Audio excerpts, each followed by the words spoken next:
Okay friends, it's time to get started on our press-in wheel bearing. Now this job overall might be fairly difficult because you're going to need some specialty tools to be able to press this out of the knuckle. With that said, let's start off by safely raising and supporting the vehicle and removing all 5 of our lug nuts and then the wheel.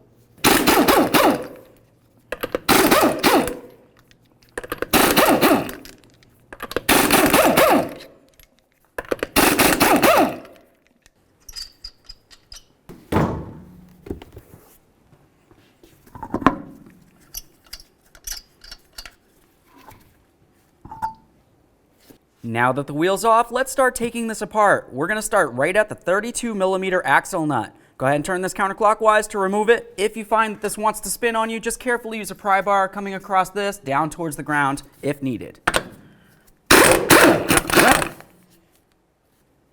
Take a hammer and punch, come right in the center here to break this free.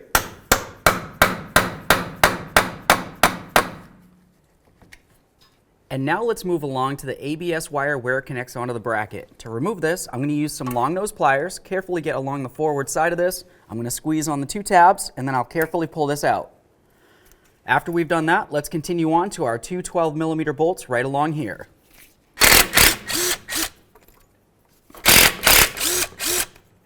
The next thing that we're going to do is move along the forward side here. We're going to be looking for our 2 17mm bolts that hold our caliper bracket to the knuckle itself. There's one down bottom and one located a little further up top.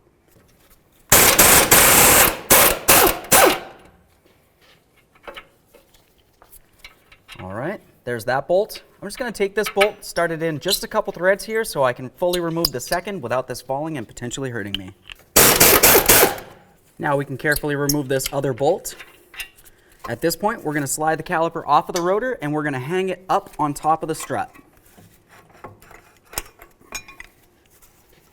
I'm going to use a tool that looks like this. You can also use a coat hanger, whatever you might happen to have. Just go through the hole in the caliper, hang it up on the spring here, making sure you're putting no pressure on the flex hose. Now what I always like to do is just use a little bit of penetrant along this area because what we're going to have to do is remove these 2 Phillips head screws. To do that, it's going to be easiest using an impact driver like this one right here. We're just going to go ahead and put it right into that Phillips head screw, turn this counterclockwise so we're applying pressure, and give it a couple loving bonks to break it free. There's that one.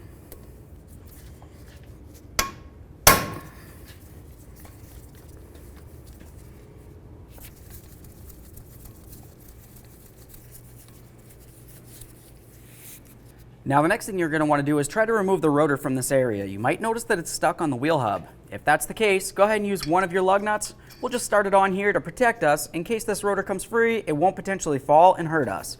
The next thing I'm going to do is use my hammer. I'm going to give this a couple loving bonks just around the areas, but being very careful not to damage any of the lug stud threads.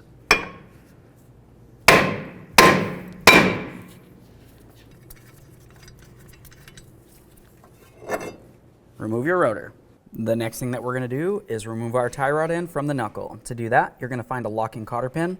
Generally for these, you can either bend them with your fingers or of course use some pliers, whatever you need to do. Slide it out of there.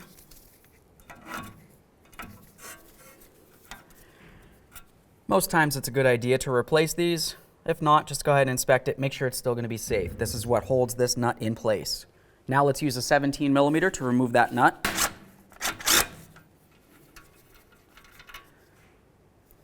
Now I'm just going to take that nut, start it on just a few threads, and we're going to carefully try to tap on the knuckle right here, being very careful not to damage the boot or the nut.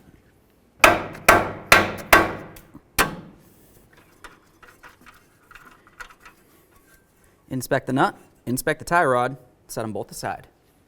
Now let's move along to removing this 10mm headed bolt along the back side of the knuckle. This is the bolt that holds your ABS wire to the knuckle itself. We'll remove the bolt, and then we're going to attempt to remove the ABS sensor from the knuckle.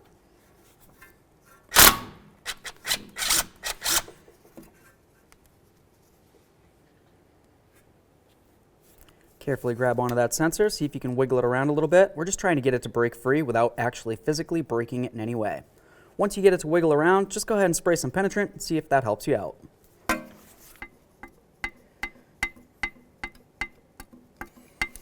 Now while I'm trying to wiggle this side to side, I'm going to start trying to pull it straight up. When I do this, I'm going to do it closest to where the wire is. I don't need to do it over here because I don't want to flex this and potentially break it. Now you of course want to inspect this, make sure it's still in good working order, clean it down. Now that we have all that taken apart, let's continue on to the 2 bolts up along the top of the knuckle that hold it directly to the strut.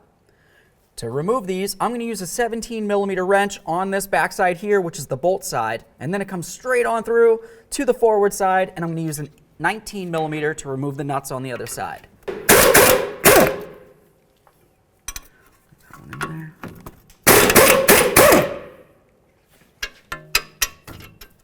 Now when we start to remove this bolt here, this is going to want to pull down out away from the vehicle. When that happens, you need to be paying attention to the axle itself. This has to be able to move around in here because we don't want to put a tug on it and potentially damage it in any way. Let's carefully start bringing this down. I'm going to hold onto the axle, start pulling it through at the same time. Now we'll carefully inspect the axle, make sure it's still in good working order, and just set it aside so we can start accessing the bearing. Now the next thing we're going to have to do is start removing the lower ball joint from this area. To do that, we're going to of course remove the nut. We'll leave it on just a couple threads, and then we're going to try to drive the shaft through without damaging the ball joint. Sometimes people might try to use a pickle fork, get in between this area, but that's going to cause some serious damage to the ball joint and you're going to have to replace it. For me personally, I'm just going to go ahead and take the axle, slide it to the side. Now we can go ahead and line the knuckle up with the strut. We'll put these forward bolts up and in here just to hold everything still, and then we can start doing everything down there. To remove this nut, I'm going to use a 19mm socket. We'll put it right on here. Might be easiest using a swivel of some sort. Now that we have the nut nice and loose, go ahead and turn it on just a couple good threads here because we don't want to go ahead and damage anything, but we do need to have enough grip so we can go ahead and start hammering this down a little bit. I'm just going to stick this on here. We'll give this a couple bonks.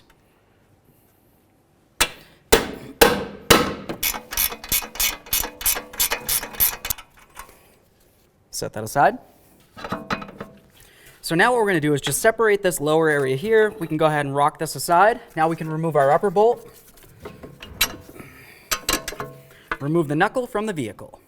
All right, so the next thing we're going to have to do is get this into our press. Of course, there are other ways of doing this if you don't necessarily have a press. Some people might put it in a vise of some sort and then just give it a couple loving bonks with a hammer.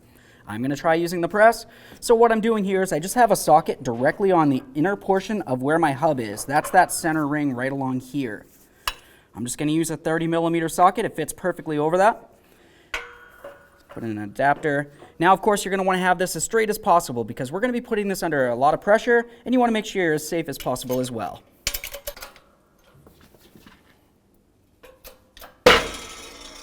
So now we're going to go ahead and take something that fits just over that inner circle there. After that, I'll just put my adapter in. We'll make sure everything's as straight as possible, and we can start applying pressure to this.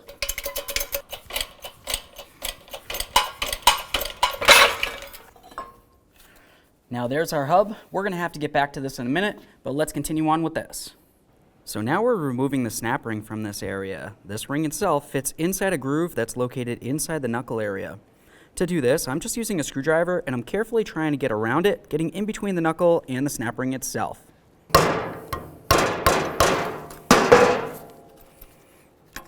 ahead and remove that snap ring, set it aside. Now the next thing we're going to have to do here is press the bearing out through the back side of the knuckle. So we're going to be pressing from the front, driving this out and through. Now typically you're going to want something that fits right along this area here, essentially just on the other side of these ball bearings. I happen to have an old race. I'm just going to go ahead and put it up on there. You can use pretty much anything you have. If you have a socket large enough, you can also use that. Let's put this on here. We'll get this started.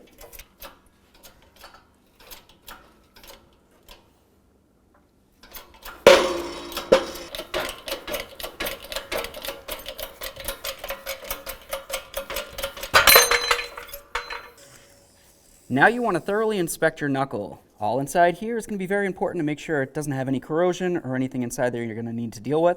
But we also need to clean up the area that has the snap ring. Let's do that now. Okay, so now at this point I have this entire area nice and clean, especially the area that's supposed to have the snap ring. It's going to be time to install our brand new wheel bearing. For this one in particular, it doesn't matter which direction you put it in. So let's just go ahead and slide it down and in.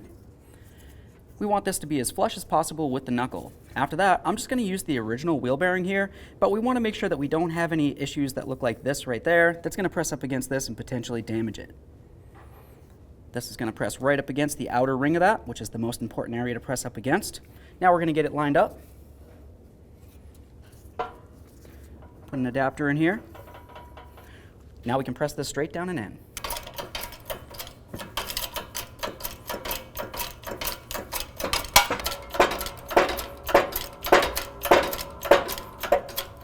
Okay, so right there I felt as though it bottomed out. I'm just going to give this a little bit more pressure just to make sure it's completely seated.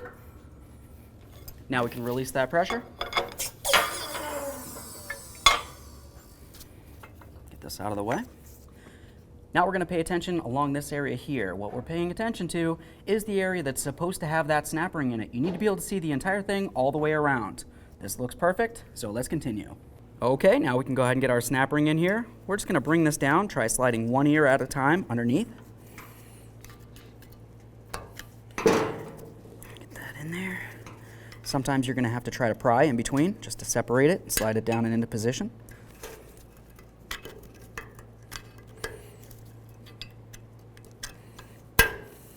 All right, so now the next thing we want to do is just double check to make sure the snap ring is completely situated inside the groove. This looks good, so we can continue on by installing our hub. Okay, so now the next thing that we're going to have to do, if you're not going to be replacing the hub, which I would recommend to do, would be to remove the existing race that's from the original bearing from the backside. Now this overall could be fairly hard. Essentially what you could try to do is just try to cut it enough so that you can knock it off of there with maybe a chisel of some sort. But for me personally, I'm just going to take it and put it right on top of a 19mm socket. I've got the back end here. After that, I'm just going to take a 1/2-inch drive extension, put it right down and through. We can rest this on top. And now if you have access to some torches or some heat, we're just going to go ahead and heat up that race right there. And as we do it, I'm going to continue spinning this. When it heats up enough, it's going to expand and it's going to drop right off.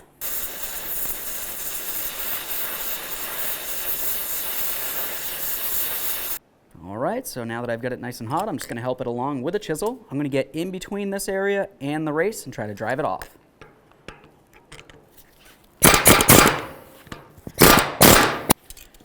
Now, if none of that worked for you, I'm going to continue on with the torches. I'm going to carefully try to cut this off, being very careful not to damage the hub at all.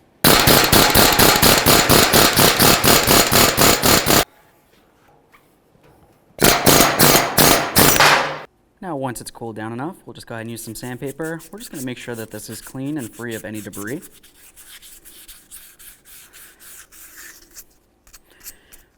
Wipe it off. Let's get back to the press. All right, so back over at the press, I want to have an adapter on this that fits right inside the center area of the hub. We don't want to press down and press up against any of these studs because we don't want to damage them in any way. Slide it right on there. Make sure it's as level as possible. Now let's go ahead and get this up on here.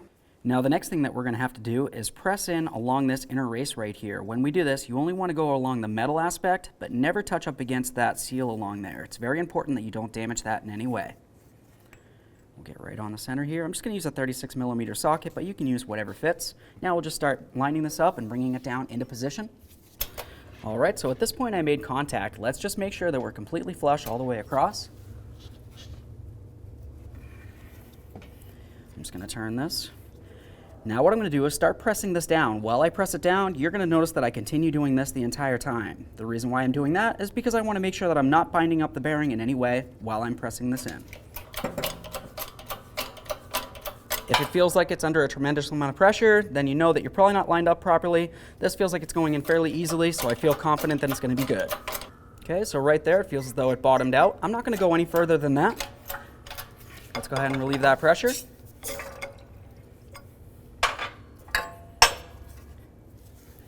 Let's have a look at it and get back over to the vehicle. Now over at the vehicle, let's go ahead and put our lower ball joint in and through here. Now I'm going to get my ball joint nut. We'll start it on there, snug it up, and then we're going to torque it to manufacturer's specification. Now we're going to torque this ball joint nut to 65 foot-pounds. What you're going to notice when you get your socket on and you try to torque it, it's going to want to spin on you. Just use a nice pry bar, come through the front. That's going to hold that knuckle still for you, and you can torque it down. Let's slide the axle in there. Slide it on through. Now we're going to line up these top points here. We'll put through those upper bolts.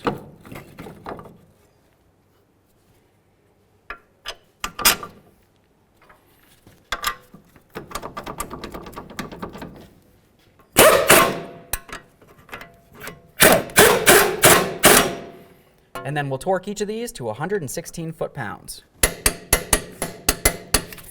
Now let's go ahead and clean up the hub mating surface on this.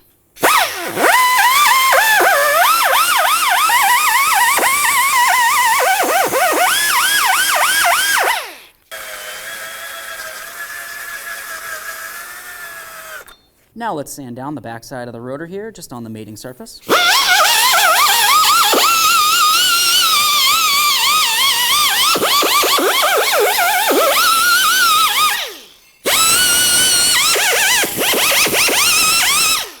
Copper never sees.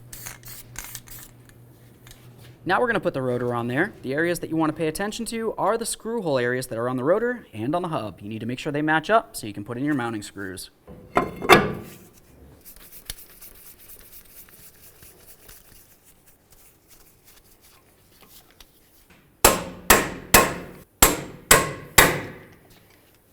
Now we can put our caliper on. Let's slide it right over that rotor. After that, take both of your mounting bolts for the caliper with some red thread locker. We'll start them in.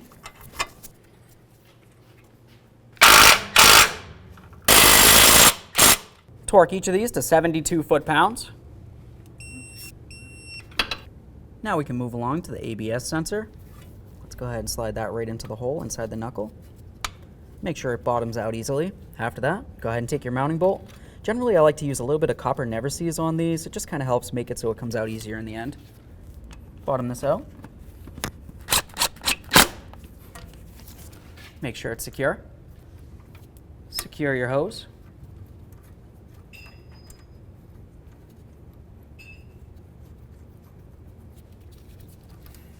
Let's get this ABS wire on here. Snug up both of your 12mm bolts. Now we're going to connect this in. Just press it right in, listen for a click, double check that as well. Let's get the tie rod up in here. Start the nut on there. Bottom this out. Now torque it to 25 foot-pounds. Now the next thing we want to do is pay attention to the slots that are on the nut and make sure that they line up with the hole that's through the stud of the tie rod. If it isn't, continue tightening this nut until the very next slot does. Right there.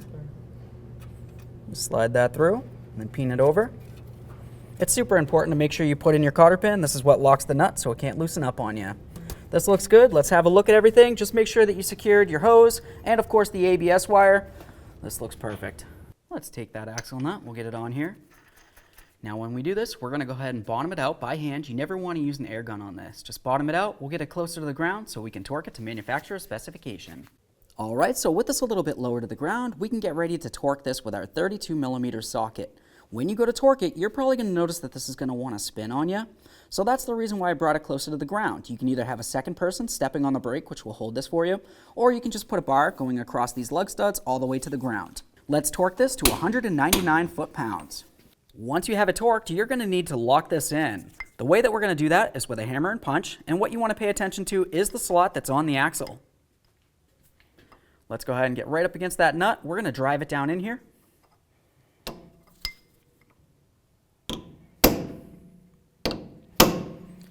Now once it's pinned in there, you don't have to worry about this loosening up. Let's continue. Okay, now it's time to put our wheel back on. Let's get this in position. We're going to start on all 5 of our 21mm lug nuts. We'll bottom these out, get the wheel back on the ground, and then we're going to torque each of the lug nuts to 80 foot-pounds.